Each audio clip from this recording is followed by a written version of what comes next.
So, magandang araw sa lahat. Ang tatalakayin natin ngayon ay ang maikling kwento na pinamagatang Tataselo ni Rogelio Sicat. So, panimula. Isinilang noong 1940, Rogelio R. Sicat, iniwan niya ang San Isidro, Nueva Ecija noong 1950s para magtrabaho sa University of Santo Tomas.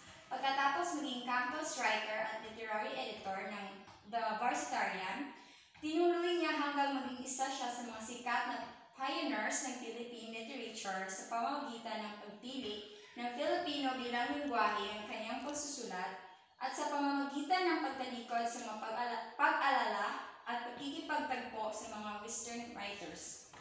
Ang mga gawa ni Sicat na nagpabangon sa nakagawiang literature natin at nagpamulat sa atin sa kalagayan ng ating lipunan, unang nakita sa magasina Liwayway. Nakakuha siya ng parangal sa Palangka Awards noong 1952 at noong 1965 lumabas bilang antolohiya. Mga agos sa disyerto, sumunod sa mga magagaling na manunulat. Sumulat siya ng ilang dekada at nakilala siya sa literary history bilang fictionist. Lyric at professor at ang pagiging dean sa University of the Philippines, Diliman. Imping Negro at Tataselo, parehong gawa ni Sicat na isinadula sa isang pelikula, ay ilan lamang sa mga ginawa ni Sicat. Ang iba pa niyang mga gawa ay Dugo sa Bukang Liwayway, Pagsalunga, Piniling Kwento at Sanisay, at ang dula, Moses. Namatay si Sicat noong 1997, pero pinarangalan sa huling pagkakataon sa pamamagitan ng National Book Award noong sumunod na taon para sa kanyang pagsasalin sa ginawa ni William G. Pomeroy na pinamagatang Ang Gubat, isang personal na record ng pakikilabang gerilya ng mga Hawk sa Pilipinas. So, paglalahad ng buod. Nagsimula ang kwento sa estake na kung saan pinagkakaguluhan ng mga tao si Tataselo sa kadahilanang napatay nito ang kabesang Tano na nagmamay-ari ng lupang sinasakahan ni Tataselo na ayon sa kanya ay pag-aari na noon, subalit naisa na niya at naembargo. Nataga at napatay ni Tataselo ang kabesa sa kadahilanang pinaalis ito sa kanyang lupang sinasakahan, subalit tumanggi at pinagpilitan ni Tataselo na malakas pa siya at kaya pa niyang magsaka. Subalit pinungkod ng kabesa sa noo. Paliwanag ni Tataselo sa binatang anak ng pinakamayamang proprietaryo sa alkalde at maging sa hepe na nagmalupit sa kanya sa loob ng estake na pawang mga kilala ng kabesa. Noong makalawang araw, dumalaw ang anak niyang si Saling na dati nakatira at nanilbihan sa kabesa. Subalit umuwi ito sa kadahilanang nagkasakit ito makalawang araw bago ang insidente. Nakakahabag si Tataselo nang maisipan na lang nito pauwiin si Saling sa kadahilanang wala na silang magagawa. Pinatawag si Saling ng alkalde sa kanyang tanggapan at pinuntahan niya iyon at hindi nakinig sa ama nito. Dumating muli ang bata na dumalaw sa kanya at inutusan upang pumunta sa tanggapan ng alkalde, subalit hindi ito papapasukin, pahayag ng bata. Hindi ito inalintana ni Tataselo at sinabi na lang nito na inagaw sa kanya ang lahat. Pagsusuring Panginalaman, Pamagat, Tataselo, Simbolismo. Ang maikling kwentong Tataselo ay sumisimbolo sa mga taong itinuturing na mas mababa sa lipunan na araw-araw inaapi ng mga diskriminasyon sa pamantayan nito sa lipunan.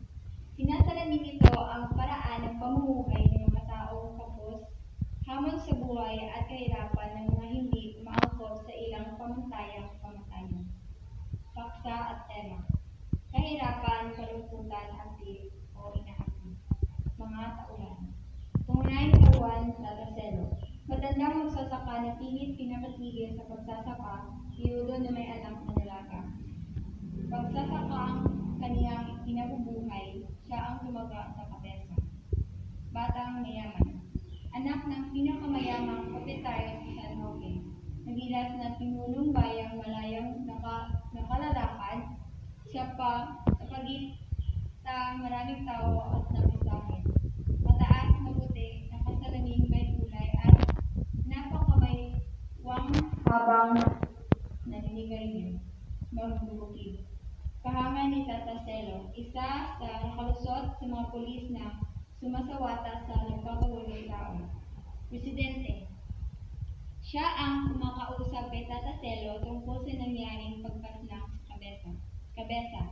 Ang may-ari ng lupa kung saan nagsasaka si Tata Selo. Siya ay nasawi matapos ito tamaan, hinaga ni Tata Selo sa kanyang bibig. Hepe, inuloklok ng kabesa kaya't masama ang kanyang loob. Siya ang nagkontrato kay Tata Selo na sila ay maiwan kasama ang dalawang pang-pulis. Saling, maglalabing 7 taong gulang na dalagang anak ni Tata Selo na may karamdaman at naging katulong ni Kabesa. Batang magbukid. Isang batang bumisita sa kulungan ni Tata Selo. Siya ay nautusan na sunduin si Saling sa bahay ng presidente o alkalde at iyayin itong umuwi. Subalit siya ay nabigong makapasok sa tahanan ng alkalde at ang makausap man lang si Saling. Mga tagpuan. Poblasyon, sakahan, loob ng istapit, tanggapan ng alkalde. Banghay, simula. Maliit lamang sa simula ang kalumpong ng taong nasa bakuran ng munisipyo, ngunit nang tumaas ang araw at kumalat na ang balitang binaga at patay sa Kabesang Tala, ay nanuno na ang bakuran ng bahay pamahalaan. Nagitgitan ang mga tao, nagsiksikan, nagtutulakan, bawat isa'y naghangad makalapit sa isapin. So ang gitna, dumating ang binatang anak ng pinakamayamang proprietaryo sa San Roque at nagpaliwanag si Tata Selo sa binata na inagaw ang kanyang saka at wala yun lamang ang bumubuhay sa kanila. Dagdag pa nito ay kanila daw ang lupang ito, kung hindi man niya ito mabawi, gusto nang matanda na siya na lamang ang magsakalito.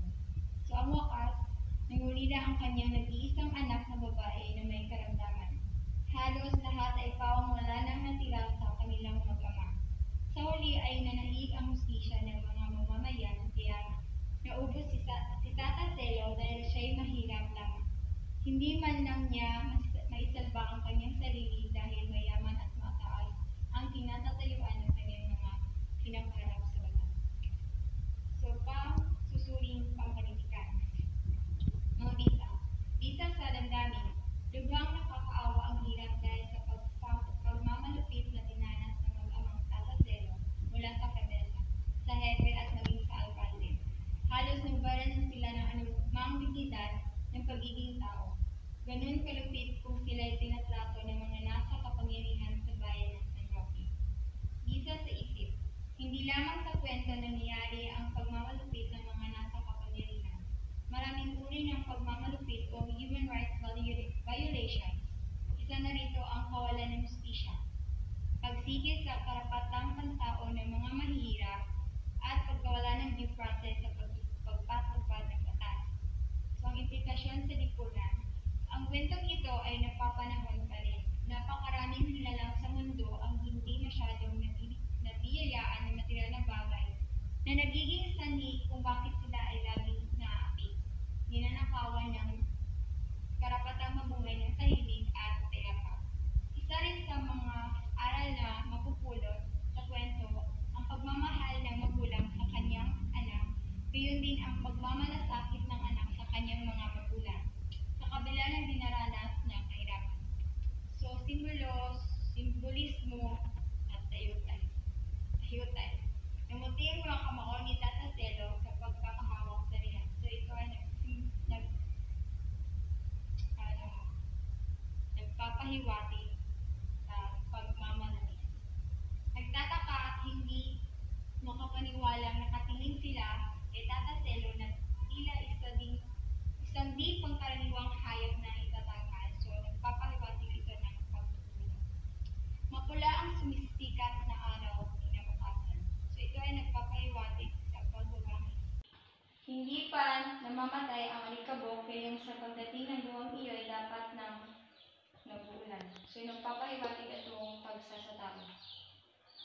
Simbolismo. Taga. Ito ay nagbigay ng kapanag-panagip na pangyayari sa akda. Umaaninaw na mata ni Tata Selo. Nagpapahiwatig ng katandaan ng pagkamay-edad ni Tata Selo. Tungkod ng kabesa. Nagpapahiwatig ng kapangyarihan ng kabesa. Butod na may tulyong putik.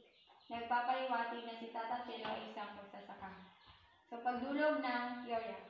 Yoryang sosyologikal. Nagpapakita ng kapihan siyang sumasalamin ng tunay na nangyari sa lipunan. Nasasalamin ang aktwal na pangyayari sa lipunan, ang pang-aapi sa mga mahihirap at pagturing dito bilang mababang uri. Yoryang-yanismo. Ito ay nagpapakita sa nagaganap din sa tunay na pangyayari sa buhay. Ang pag-agaw sa lupang sinasaka, ang pagkakaroon ng tauhan sa bukid ng taong nagmamay-ari nito, at ang pagmamalupit ng pulis sa karaniwang tao. So, pangkalahatang talakay. Ang isang individual na nakakaranas ng pang-api ay yung mga walang kaya sa buhay na inaapak-apakan lamang ng mga taong nakakaangat sa buhay. Sa ating lipunan, bihira lamang na makatagpo ng mga taong may awa sa kapwa, sapagkat ang iba ay haman sa kung anuman ang meron sa kanila. Kailangan natin matatamasa ang buhay na kailanman ay walang kompetisyon, na walang anumang pang-api at pagsasatao ang pagaganap. Sa buhay, hindi natin hawak kung kailan tayo mabubuhay. Ngunit sa kabila ng ating nararanasan na pagsubok, dapat tayo lumaban ng patas at manalig sa may kapal. Walang masama sa paghangad ng katarungan sa ari-arian at sadyang na ibenta at embargo dahil sa pangangailangan. Kailangan nating mag-ingat lamang sa mga bagay na maaaring mangyari o mangyayari pa lang, sapagkat hindi natin alam kung ano ang takbo ng oras. Sa oras na tayo madadapa, lagi nating alalahanin na yon ay isang instrumento na tayo ay dapat lumaban at magpursige sa buhay. Maraming salamat.